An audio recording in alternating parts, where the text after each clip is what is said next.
Good morning and welcome to Morning Movie News. I'm back from vacation and I'm so excited to tell you about all the cool things I saw down in Orlando, Florida. Yes, as you can see, I still have Florida humidity hair, and that's because I got in late last night. In fact, all of my traveling for this trip was quite problematic because of the crazy weather we've been having here in the Northeast. In fact, the entire East Coast, as I'm sure you saw in the news or experienced, had really bad weather because of that storm Arthur right before the 4th of July. And I hope that everybody got to enjoy their holiday plans as scheduled. I almost missed my entire trip because my original flight was canceled at the last minute. We had to scramble, and luckily, a lot of people were scrambling here, at least in New York City, to get to their vacation destinations with all the bad weather we had.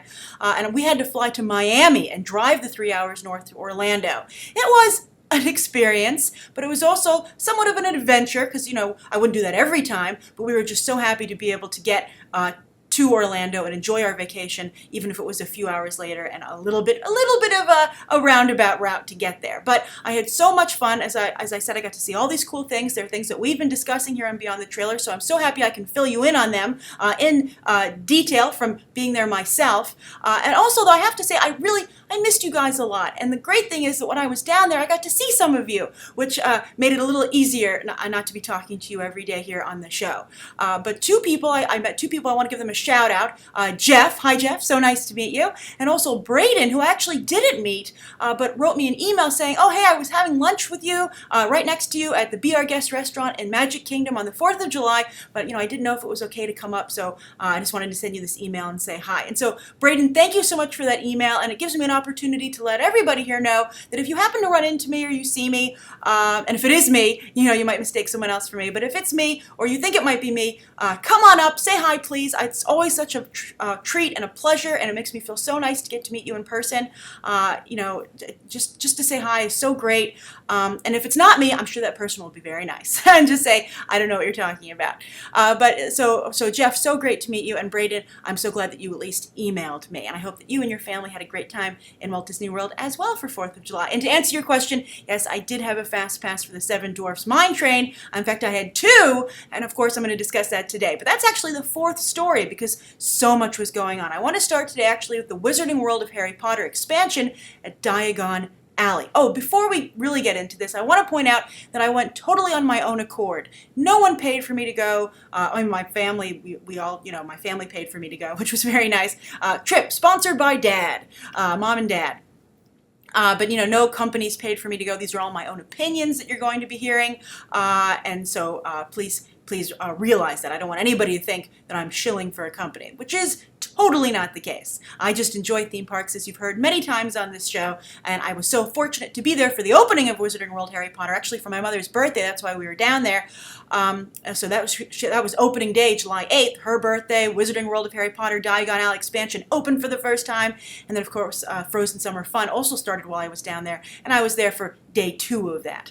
All right, so as I said, let's start out with Diagon Alley. Fantastic expansion. I really like Hogsmeade. Of course, it used to be called just the Wizarding World of Harry Potter over Islands of Adventure, but now with this expansion, it's 2 areas, Hogsmeade and Diagon Alley, and Diagon Alley, of course, is in Universal Studios. Now, when I first reported and discussed this with you guys, I said that Universal was cheating a little bit and making you buy a 2-park admission ticket to be able to experience the full Harry Potter lands, I guess you could say. Because you couldn't take the Hogwarts Express without that park-to-park ticket. But I have to say, I totally forgive them because the Hogwarts Express was phenomenal. That's actually my favorite part of the new attraction. I mean, it's nice to just stand in Diagon Alley, of course. It looks like it just popped right out of the movie. They have an amazing dragon on top of Gringotts that actually breathes fire, and a lot of fire, which was really cool. But I was surprised at how much I liked the Hogwarts Express, which takes you from Diagon Alley to Hogsmeade and back. And it's a different experience both ways, so be sure to at least ride it once in each direction. I rode it 3 times,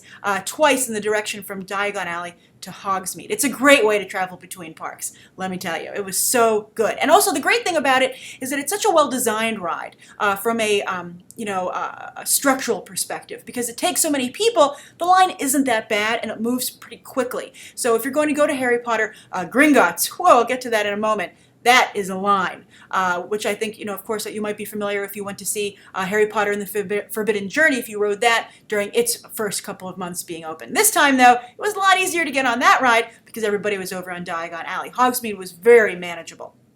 But back to Hogwarts Express, this was the line was very quickly moving. Even when it was a long line, you still felt you were making a lot of progress. It has a huge capacity, but yet not to the point where you feel like you're just dumped into like a generic theme park experience.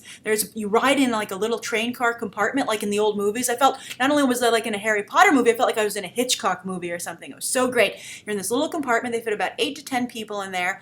And then on one side you have a window which shows your trip from either London, King's Cross to Hogwarts or back again. And then the other side, though, they actually can animate the windows into the hallway of the cart. So cool things happen where, I don't want to give it away, but you feel like people are in the train with you, traveling down the halls outside of your compartment. It's so well done. It really is a great bit of movie magic, and it's just cozy to be in there. I could have spent hours in there. This was just a phenomenal piece of theme parking, and I just thought it was the technology, everything about it, the storytelling, the way it made you feel, the technology, and also the infrastructure for the ride, and how it had such a great capacity. And I can't say enough good things about the Hogwarts Express.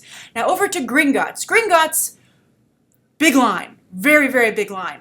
Typical for Universal, but it was a great ride. I loved it so much. And I have to say, though, it has similar technology, I believe, to the Mummy roller coaster, but I think the theming's a little better, and I think that it's more better world building, I guess you could say. I rode the Mummy as well, and the Transformers ride, that was quite good. I really loved the Transformers ride. That uses the same technology as the amazing the Spider-Man ride, also at Islands of Adventure. I got the two parks mixed up. When you travel by Hogwarts Express, they seem like one big park, but of course Transformers is over at Universal Studios. It was interesting to me that Universal will reuse the same ride technology, and it doesn't affect the experience. It doesn't detract from it. You're not like, well, I just rode this with Spider-Man. It's so well utilized with the 3D in the movies, but so Spider-Man's still a very good ride, but Transformers was very, very, very good. I guess it was newer to me as well, and I loved their Despicable Me ride as well. I'm a big Despicable Me fan. Got the T-shirt, so that was awesome as well. But Gringotts was very good. Uses the Mummy ride technology.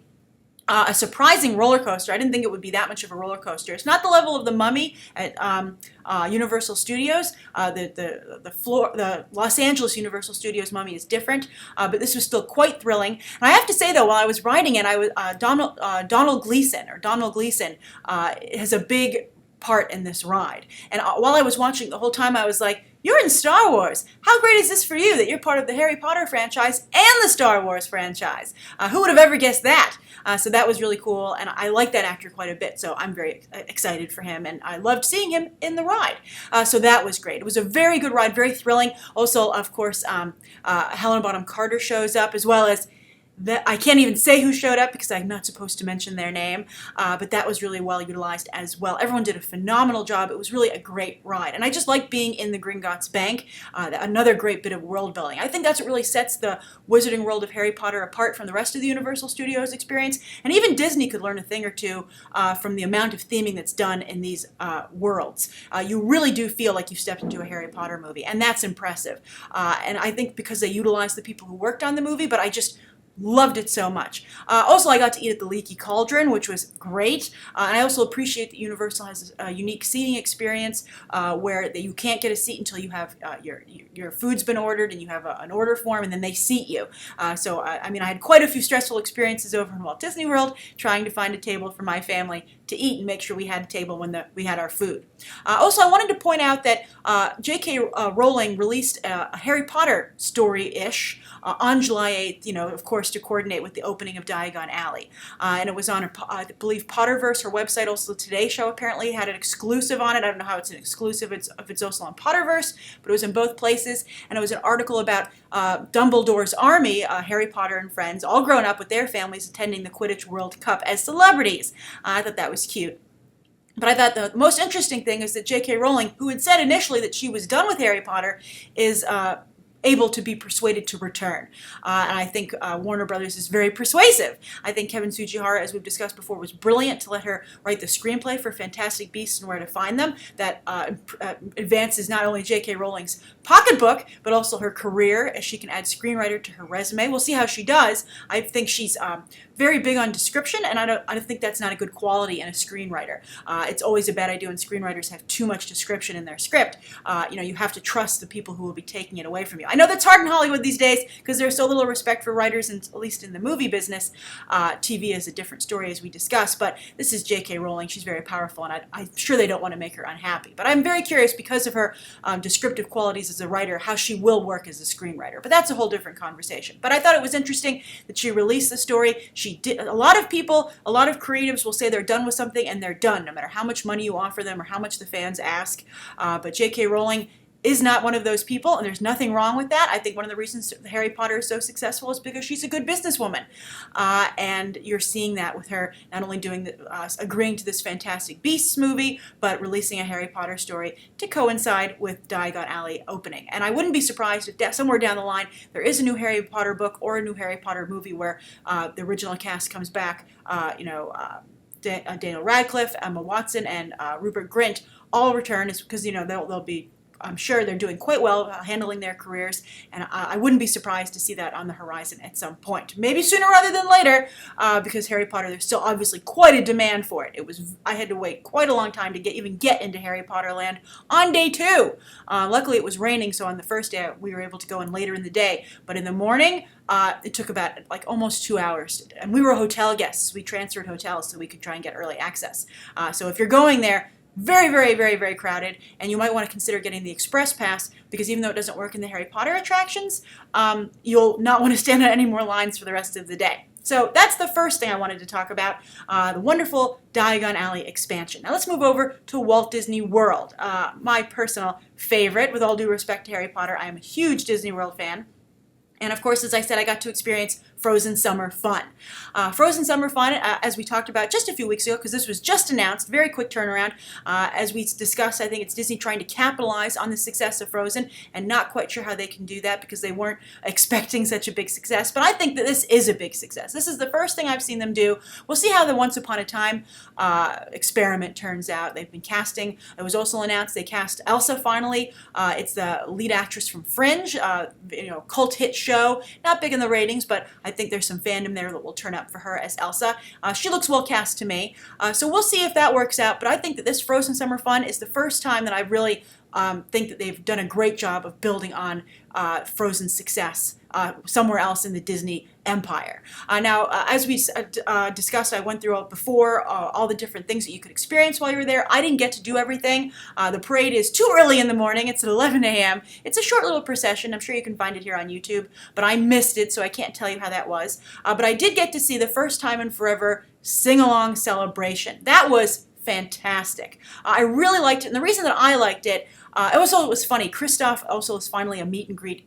Well, I don't think you can meet him, but he now shows up in the parks. They cast someone who looks just like Kristoff, even sounds a little bit like Jonathan Groff, to appear apparently in this parade, which I missed, but he's also in the Frozen First Time in Forever Sing-Along Celebration, and he's very good, and the reason I also bring it up is the reaction to him was quite spectacular.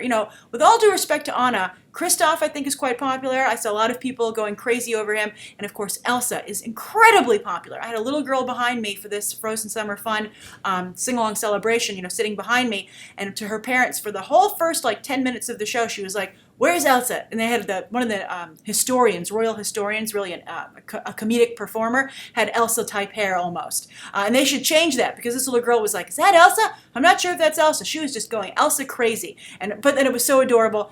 All the little kids knew all the words to the songs. They had them written up on the screen, but these kids didn't need them. But what I liked about this sing-along celebration was that these royal historians partook in the storytelling. It was two comedians, a guy and a girl. They were both very funny. I thought the guy in particular was very funny because he kind of was, the more, I don't want to say voice of reason because so many people enjoy Frozen, but I think you know what I'm getting at. He kind of represented everyone who was like, "I don't get it, but I want to be part of the fun."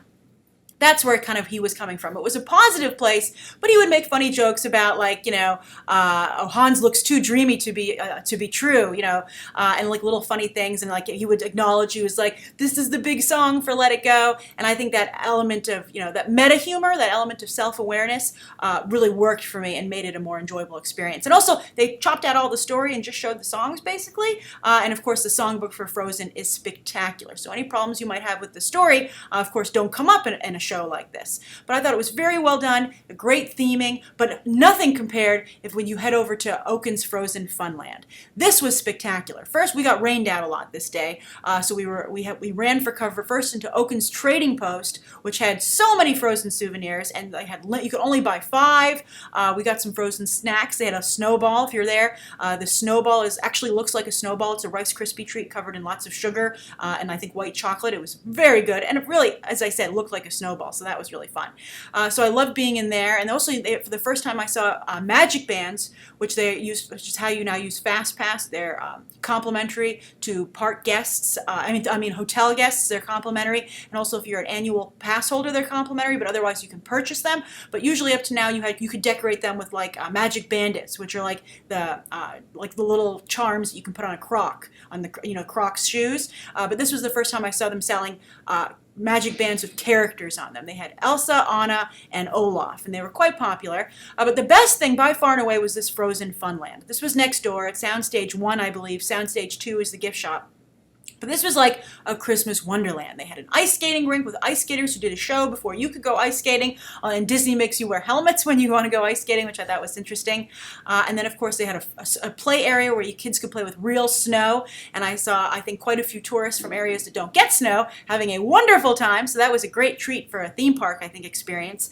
And it was very Christmassy in there. They had lights, no multicolored Christmas lights, but white Christmas lights, on a lot of Christmas trees with snow on them. And it really made me, because while I might not like Frozen, I love Christmas. So it really made me feel that if they were to create maybe a Frozen, land themed area of a theme park, it could be quite popular all year round, but particularly at the holidays. Because imagine, how popular the Christmas stores are year round, where you can buy ornaments at the theme parks. How about an entire Christmas land? So if I were the management at Disney theme parks, particularly Hollywood Studios, I'd be like, let's get building on a Frozen, area stat. But that was wonderful, and I think you could have a lot of great rides. And I really liked being in this winter wonderland. It truly was a winter wonderland, and this was like a last-minute thing they put together. So if this was what they threw together at the last minute, of course, imagine what Disney could do if they had a lot of time. So I thought that was great, and if you're anywhere in the area or heading down there, I would definitely check out Frozen Summer Fun. They have a pass that you can buy for preferred seating. I didn't get that. But I think it's around $60 for an adult, and you get preferred seating at all the events, and then you get a dessert fireworks, dessert party for the Frozen fireworks end of the day. We didn't have those because it was raining.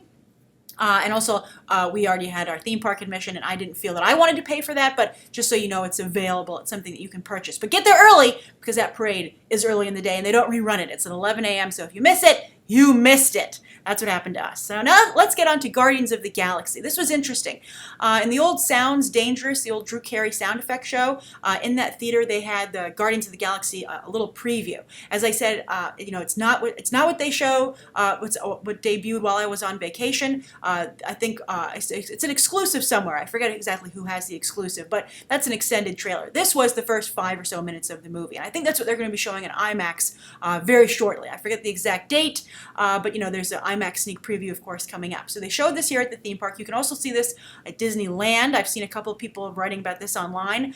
They show the first 5 minutes of the movie and a little bit of an extended clip later on. Very good.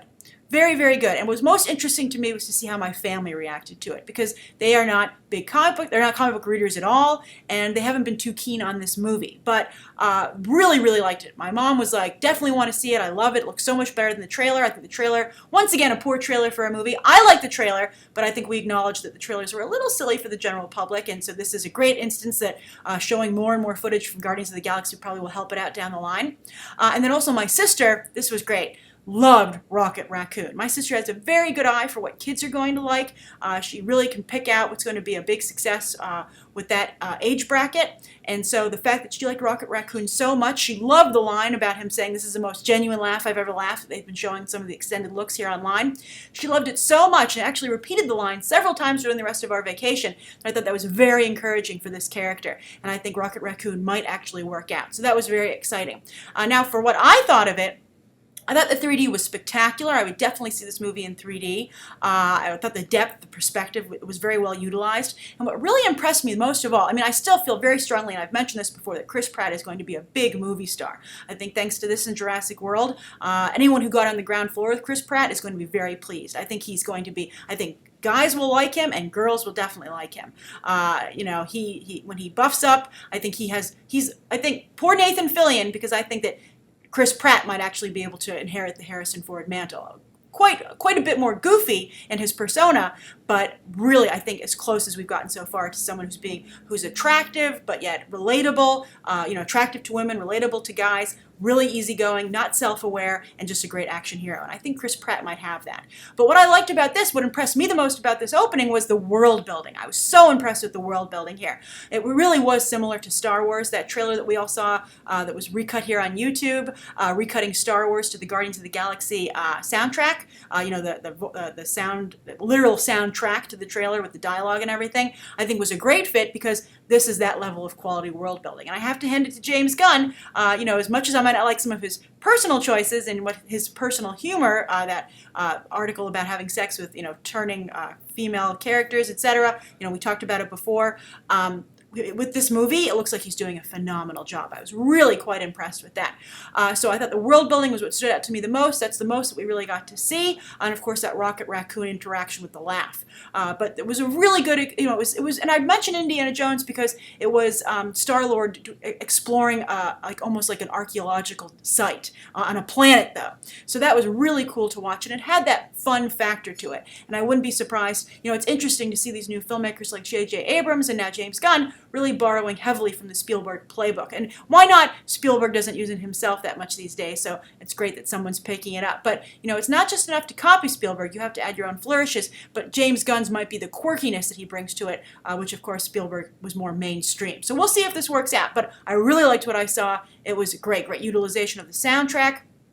And I was really impressed with it. And as I said, the world building was great, and I was so happy with the way Rocket Raccoon connected with my sister and gave me great hopes that this will have crossover appeal to mainstream audiences, which is something we've all been worried about here in the fan community. All right, so last I want to talk about the Seven Dwarfs Mine Train. This was actually my biggest disappointment of the trip. I enjoyed it, but it wasn't exactly what I wanted it to be. Maybe my expectations were too high. But I had 2 fast passes, so I rode it at night and also during the day.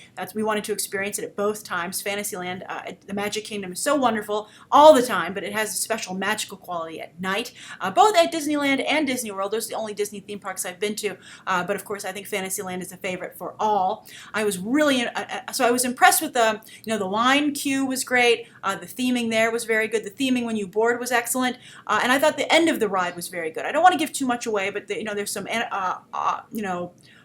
animatronics that are quite well used at the very end, which I really enjoyed. But actually, the ride itself, and I liked the ride technology because I thought that the smoothness with the glide, you would think it would increase the nausea factor. The way the cart, what it is it's the cart's attached at the end and the end and the front, so it swings, like a swing set, but side to side with the motion of the train. That actually creates an incredibly smooth experience. People don't yell too much on it, so actually when we first went up, we were wondering if it was broken or something because it didn't seem to be running, because people just quietly enjoy this roller coaster, which is very weird. Some people scream for the heck of it, but it's a roller coaster that you can peacefully enjoy, which is kind of a funny oxymoron, which is present here.